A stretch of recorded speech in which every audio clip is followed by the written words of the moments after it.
আমরা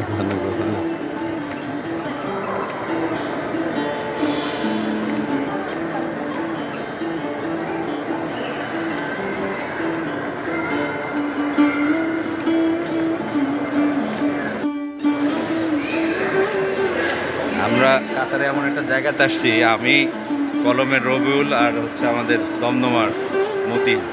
এটা মনে হচ্ছে যে আসলে দিন, কিন্তু না, আসলে এটা গোমর হচ্ছে যে রাতের বেলা কিন্তু এমনভাবে সাজানো হয়েছে মনে হচ্ছে যে আমরা দিনের বেলা ঘুরছি, আসলে তা নয়, এটা কিন্তু রাত্রিবেলা, কিন্তু এমনভাবে ডেকোরেশন করা মনে হচ্ছে যে দিনের বেলা ঘুরতেছে। আরও দেখানোর চেষ্টা করতেছি আস্তে আস্তে আসে।